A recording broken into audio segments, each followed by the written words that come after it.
Somebody wanted to make a cameo. Say hi, Pecan. Say hello. Say hello to the YouTube audience. What's going on, everyone? It's Sheena, aka Sheenapreneur, your favorite veteran. Today I'm going to talk about the things you should never, ever do on your first contract. So when you're first starting in government contracting, you may be like, oh my God, I just won my first contract. This is amazing. I'm on cloud nine. Everything is all peachy and wonderful. But there are definitely a few pitfalls you want to avoid in order for that first contract not to be a nightmare. So let's get into it. So the first thing is do not start a contract without a signed contract. Do not start this project, this process, this anything without a signed contract, okay? Now, this is something that might end up being like a little, I don't want to backtrack or I don't want to renege on what I'm saying, but sometimes there may be circumstances where it can't be signed like right away, but then maybe you have some sort of agreement with the contracting officer or the facilities person or whoever, the person in charge, the core, whoever's in charge may say, well, we don't have the signed contract yet, but we want you to get ready because it's coming down the pipe, and as soon as it comes down the pipe we need you to be at go. But you don't want to do this because this could end up being you paying for something, hiring people, getting started even in your mind without a signed contract. If it's not signed, it's not law, okay? So, and that also may work in your favor. If you have watched my channel for a while, and I interviewed Brent Archie of Archie Supplies, the one that won $3.2 million in selling pens to the state of North Carolina, he talked about times that he bid on a contract and it took so long to get awarded that he ended up not signing it and ended up not moving forward with this contract. So that was a way for him to get out, which is great, but you don't want to get into a contract where you don't end up, it never gets signed. And what you agreed to never gets signed as well. When you have a contract and you submitted a proposal, usually the proposal is a portion of the actual contract that you guys will be working off of. That's going to be what everyone agrees is the right thing. So even when you get awarded, you get a notice to proceed, you get your contract kind of back and you review it, just make sure it's still the same stuff that you agreed to. You want to make sure that nothing has changed, altered, that they didn't add any funny language in there. Now, that's not going to be typical. Usually the government is not going to do something super shady like that because their name is on the line too and they don't want to waste a whole lot of time. But you just want to make sure that the contract is justified. It's exactly what it needs to be, even if it's a year later that you get awarded, and that the prices still make sense for all of you and that it's actually signed. Pretty much verbal agreements mean nothing in government contracting. That's even if you're working with a larger company and they're, wanting to do work with you. Just always make sure that the stuff is in writing in a ginger way. You don't have to be like, where my contract at? But you want to make sure that it makes sense and that you're not just being strung along and it actually doesn't work out for you. So the next thing would be do not underprice to win. Now, there's a caveat to that because I'm all about, look, I'm trying to get this contract. I'm trying to get my foot in the door, Sheena. Like, I need to win this contract in order for it to be real to me. But, you want to make sure that you're not going so low to where you hurt yourself. Now, there's ways that you can get a contract and bid low because you can hire extremely low. Like maybe you have people that are going to work for you for next to nothing or work for you for free, hell. Or like you might get some other sort of program that you can hire people for a very, very low amount. And so it makes sense for you to be able to go lower in order to beat the competition, especially when it's your, this is your first contract. So, but don't, they say you don't want to price out of your shirt, meaning you're going to have to sell your real life stuff in order to make this contract work because you are obligated to complete a contract and the government can come after you in a very, very big way. And that'll be the beginning of your business and the end. Grand opening and then grand closing. So you don't want to underprice so bad to where it ends up hurting you. Another thing is do not skip the kickoff meeting. Now, when you win a contract and there's a kickoff meeting, don't skip it. Even if you have someone that's going to be working in your place, do not skip that because a lot of times that's when a lot of things come to light. I had one of my most recent contracts that I was awarded. The contracting officer, this is for a local contract. I was on the phone with the contracting officer and the two facilities people, me and my executive assistant. And the contracting officer hadn't even told the old company that they weren't renewed. And she asked me, when can we start? We had to get badged, like a background check with a badge. But the other company didn't even know that they weren't going to be working on the contract anymore. The facilities manager was like, okay, so how is she supposed to start? One, she doesn't have a badge to get in. And then two, the other company is still working. So can you tell the other company that their contract is done? And the contracting officer's like, oh, okay. what the world? So you don't want to skip that meeting because a lot of things can kind of come into light. Also, they hadn't received our request for our badges. So, sometimes things get lost in email and people are confused and they might, you're not making people be held accountable for the things that you did correctly. And then you want to make sure that you're understanding what this contract actually is, because things can come up in that kickoff meeting that you didn't know about. And you're like, oh shoot, I'm glad, it was being expressed here, because it's a lot of information going around sometimes. So you don't want to skip any kickoff meeting, whether it's in person, virtual, whatever the case may be. Always be present, you as the business owner. And then once you start getting a staff that understands exactly what to look for, then you can go ahead and let someone else go. Or, it might be something that you do all the time and maybe it's not needed, right? So next thing would be, don't assume that the agency knows what they want. Lord have mercy. This is like one of the biggest things that people do not understand. The agency many times does not know about the thing that they are putting out for bid. Oh, whether it's the facilities, whether it's anyone else, even the contracting officer, especially the contracting officer, they may not have ever been to any of these sites where you're going to be performing this service. They may not even know they don't know any of their employees there. They don't know the climate. They don't know anything. And they don't know what they want. They may say that we need you to service, once a week.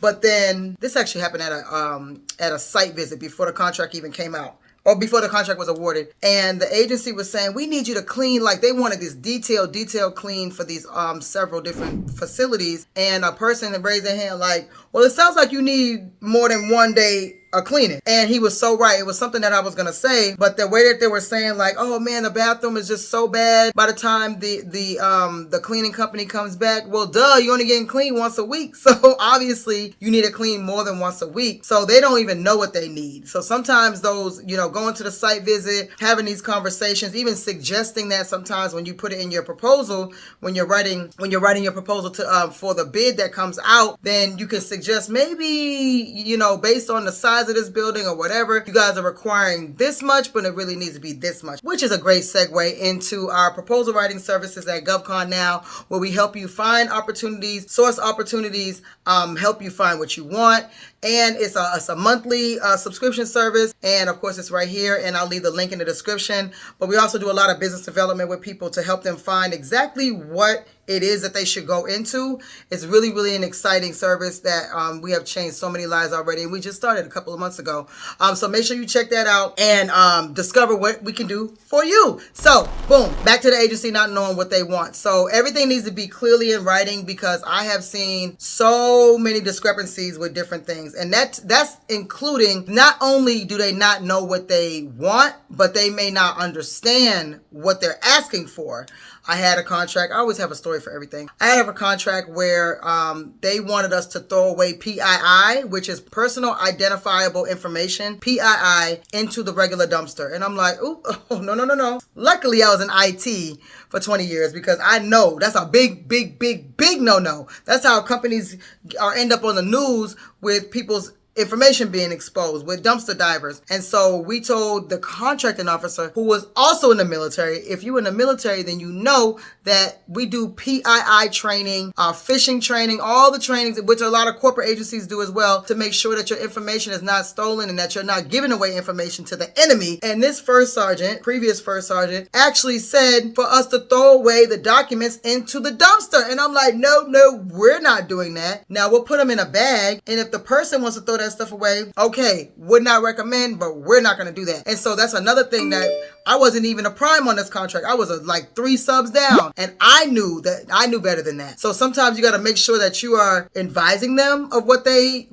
don't understand, because you're the expert, right? You're the person that's telling them, I do this for real in real life, and here's what's needed in order to be successful. Just like when someone comes to your house to fix your HVAC or your AC or your refrigerator or your stove, whatever the case may be, plumbing, they're going to tell you, well, based on my expertise, this is what you need to do. And so, that's really paramount in this government contracting world. So another thing is, do not use substandard subcontractor. Now, a lot of you will just go and find a subcontractor that you've never done business with, and sometimes you got to do what you got to do. But don't get people that you know are absolutely not qualified. If you know that they can never ever pass a background check and you're trying to put them on a contract like illegally and you know they can't pass a background check, then you're opening yourself up for problems. They're not going to look at the person, they're going to look at you as the prime who hired this person, who hired this subcontracting company that is not qualified. I have so many stories I can't even share them on this video, where people hired the wrong people that can't pass background checks, who are not actually physically available to be there every day, or they don't really know what they're doing, and it ends up being a huge problem. And you could actually get, canceled. The contract can be canceled. You could be canceled as a prime or as a sub or as a person, just like anything else. So you want to make sure that you're hiring people, if you're going to use subcontractors, that know exactly what they're doing, and that's to include the employees as well. You may not know everything, but you need to hire people that do. Okay. So also, do not ignore any type of checks and balances that need to happen. Another story. Had an opportunity to do a fantastic local contract, painting parking deck in a county, near a county courthouse. And I was actually dealing with a lot of personal stuff at the time. No excuse, but hindsight, this is where the issue came into play. So this contractor I had been using for forever, I trusted with everything. He hired another subcontractor who I didn't know, but I knew he did decent work, but not at a large scale like this. So they had a hard time keeping people working. They had a hard time following a standard practice. And this particular 2 subs away from me was not a good manager. He just didn't know how to manage people well. And he was a worker himself. Like, he was a high level worker. And so he didn't understand that he needed to manage and make sure he checked everything before it got anywhere near the prime, anywhere near me. It should have stayed at his level, and he didn't know how to do quality control checks. And I didn't also do quality control checks. I should have or could have been out there each day to make sure before anyone checks anything off that I check it before it gets up to who we report to. In this case, we were reporting to the prime contractor, and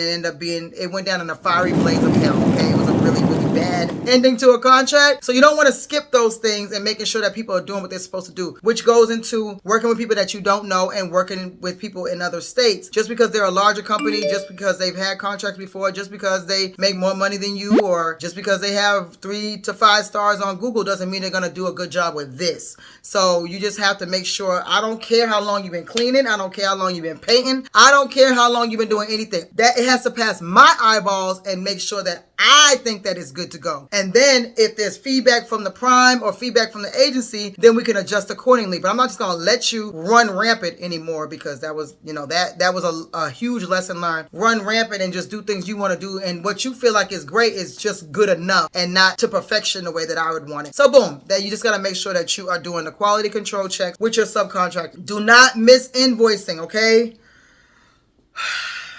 Listen. Invoicing, whether your fault or the agency's fault, will make or break your business. This will be the beginning or the bloody end of your contracting experience. If you are told to send in an invoice, stop everything and send that invoice. Okay? There may be a very good reasons why they're telling you that. One of the reasons that I learned is hurry up and send an invoice. I was still brand new, very, very, very first contract. I wasn't even using QuickBooks back then. And I sent the invoice maybe 2 days after they said, because I'm trying to figure it out. I don't know what I was doing, but I didn't send it in fast enough. Or maybe, you know what? I did send it and they told me to make some corrections, and I didn't make the corrections until 2 days later. And them jokers went on summer break. Oh! Now, this wasn't even a school. This was just a regular city. It was a county. But they went, I guess everybody decides that they go on spring break or summer break at the same time. So the end of the fiscal year for some local agencies, like school systems or county, city, whatever, most of their end of the fiscal year is at the end of June. So this kind of crossed over to June, July, and those jokers went on a 2-week break. Accounts payable. So there was no accounts payable available. So that was basically, I submit my invoice, automatic 2-week delay. So they're not even looking at it until 2 weeks later. And then there was an error.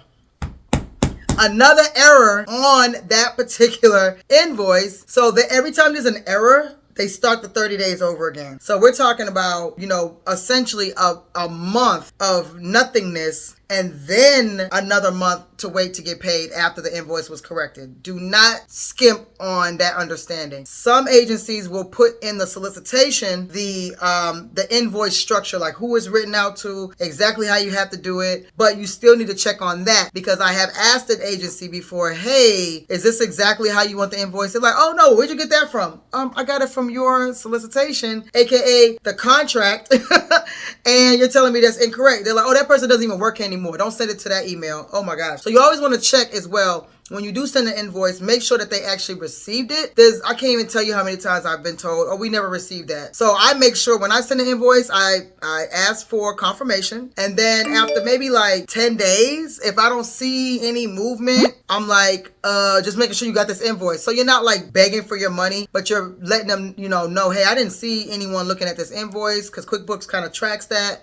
I didn't get any response that it was received. Just checking. And they're like, oh, okay. So you're still like, you're not waiting until 30 days and you're like, hey, I didn't get paid. And then they say, well, we never received it. Send it again. So you didn't get another 30 days that you'd have to wait. No, that is not my ministry. So that will break everything for you. And you also got to put that same type of pressure on your subcontractor. Tell your subcontractor to send you their invoices immediately. I tell mine, the day you're done, send your invoice. Don't wait until I get paid and then I gotta hunt for your invoice, wait for your invoice. I might spend that money on something else. Like, you need to be always ready. As soon as you're done with this project, you need to send the invoice. And I don't care if it sits in my inbox for 60 days until I get paid. Do not send it. So you got to put that same pressure on your subcontractors as well. Some people, I guess, maybe don't believe in using invoices with their sub. That's the only way I can track who did what, when, and there's no way for me to just send Cash App and Zelle and all that all the time. And I used to do that at the beginning because I only had maybe 2 contractors. But now,